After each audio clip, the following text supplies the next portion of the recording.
안녕하십니까. 전국의 물리치료사 선생님들 반갑습니다. 저는 여러분들의 마인드셋부터 디벨롭까지 책임지는 PT 로그입니다. 이번 시간에는 몸통 근육의 두 번째 시간을 보도록 하겠습니다. 두 번째 근육은 여러분들이 너무나 잘 아시는 요방형근입니다. 요방형근의 별명은 허리 통증의 쪼크라고 얘기를 하죠. 그래서 아주 괴롭힘을 할 수 있는 비장의 카드가 아마도 요방형근이 아닐까 생각이 됩니다. 일단 해부학적 구조를 보시면 기시는 장골릉부터 붙어서 정지는 갈비뼈 12번째 갈비뼈에서부터 요추 1번, 2번, 3번, 4번의 횡돌기까지 붙어 있습니다. 그래서 하는 액션 역할을 보시면 동측의 사이드 밴딩이나 반대쪽 사이드 밴딩 할 때 이센트릭 컨트랙션 하는 역할을 할 수 있죠. 4개의 카테고리를 나눠서 보도록 하겠습니다. 첫 번째는 연관통에 대해서 보실 거고, 두 번째는 TTP, 세 번째는 NEP, 네 번째는 치료에 대해서 보실 겁니다. 그 전에 증상과 특징에 대해서 한번 알아보도록 하겠습니다. 일단 요방형근의 증상 특징을 보시면 누워있다가 일어설 때 통증이 있습니다. 누워있다 앉아있을 때도 통증이 있을 수 있고요. 그리고 앞으로 허리를 숙일 때나 아니면 허리를 옆으로 굽힐 때 통증이 일어나는 경우가 있습니다. 이게 요방형근의 특징이라고 생각하시면 될 것 같습니다. 그리고 환자분들 히스토리 테이킹 하실 때 참조하실 부분 중에 하나가 일어났는데 아침에 화장실을 기어서 갔어요. 아니면 돌아눕지도 못하겠어요. 이런 얘기를 한다면 강력하게 요방형근을 한번 의심해 볼 필요가 있을 것 같습니다. 그리고 기침이나 재채기 할 때도 통증이 유발되는 경우가 많습니다. 그래서 기침만 해도 아프다 하면 요방형근 근육을 같이 생각하시면 될 것 같습니다. 이제는 TTP, NEP에 대해서 살펴보도록 할 건데요. TTP는 일단 기본이 전제가 움직일 때 통증이 있는 거고, NEP 같은 경우에는 가만히 있어도 통증이 있어요. 이렇게 호소를 할 수 있는 거죠. 그래서 TTP, NEP는 움직일 때는 TTP, 가만히 있을 때는 NEP 꼭 기억하시고 거기에 대해서 한번 보도록 하겠습니다. 실제로 요방형근 같은 경우에는 NEP가 없습니다. 요방형근에 의해서 누를 수 있는 신경은 없지만 반대로 어떤 근육에 의해서 신경이 눌러져서 요방형근에 문제를 일으킬 수 있습니다. 여기서는 NEP에서는 거기에 대해서 한번 살펴보도록 하겠습니다. 이제는 요방형근의 힘줄 견인점에 대해서 살펴보도록 하겠습니다. 힘줄 견인점은 움직일 때 주로 통증이 나타난다고 했습니다. 그래서 오래 지속적으로 서 있거나 앉은 자세에서 사이드 밴딩을 한 자세, 이런 자세로 있을 때 통증이 심해질 수 있다고 얘기를 하고 있습니다. 그리고 허리를 30도 정도 굽힘 상태에서 통증이 증가할 수 있다.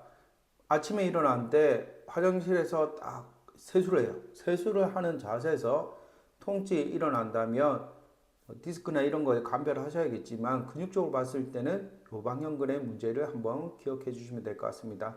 앞에서도 말씀드렸다시피 통증은 허리 30도 굽힘에서 일어나는 경우가 많고요. 통증이 나타나는 부위를 보시면 일단 갈비뼈와 장골릉, 우리 기시와 정지 부위죠. 그리고 우리 허리에 트랜스버스 프로세스 이 라인을 따라서 깊숙한 통증을 나타낼 수 있습니다.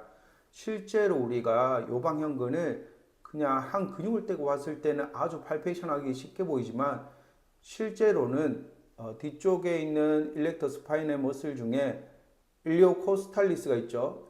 일리오코스탈리스가 있는데 일리오코스탈리스 바로 앞쪽이 요방형근이 붙어 있습니다. 실제적으로 팔페이션이 아주 힘든 근육 중에 하나입니다.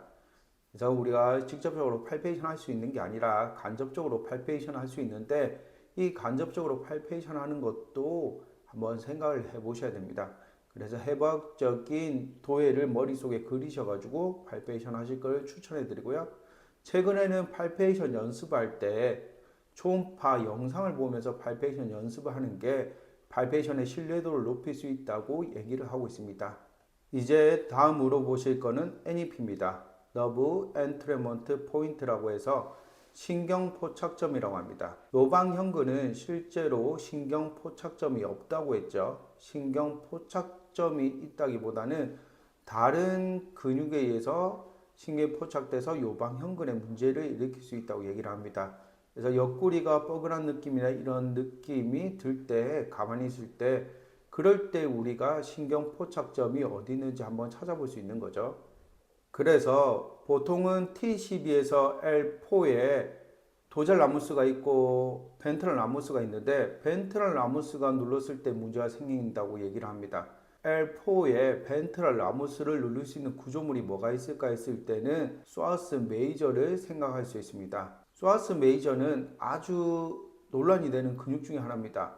실제로 우리가 소아스를 팔페이션 할 수 있을까에 대해서 의문을 제기하는 연구들이 많고요. 반대로 최근의 연구에서는 소아스를 팔페이션 할 수 있다 이런 얘기를 합니다. 그래서 여러분들이 웨이트 오브 에비던스에서 여러분들이 한번 찾아보시고 내가 만약에 소아스의 문제를 적용할 수 있다면 하시고요. 만약에 그게 아니라 나는 소아스를 팔페이션 할 수 없다고 생각하신다면 의사 선생님한테 레퍼를 하시는 게 맞을 것 같습니다. 마지막으로 치료에 대해서 알아보도록 하겠습니다.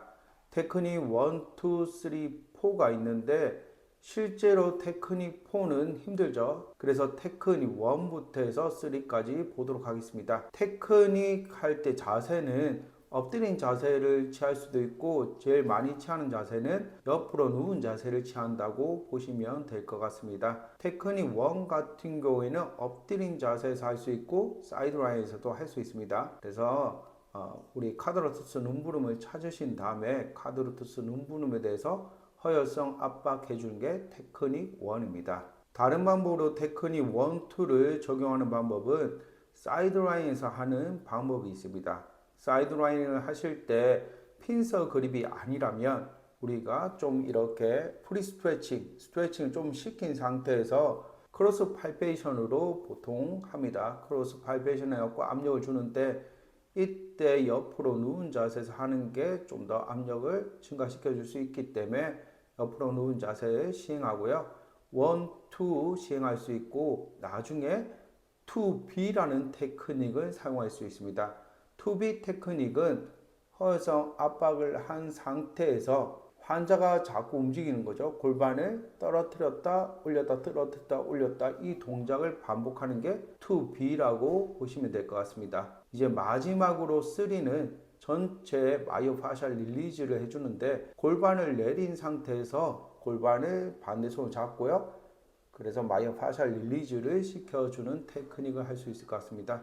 지금까지 요방형근의 해박적인 구조, 연관통, TTP, NEP 치료에 대해서 정리를 해봤습니다. 여러분 임상에 꼭 도움이 됐으면 좋겠습니다. 감사합니다.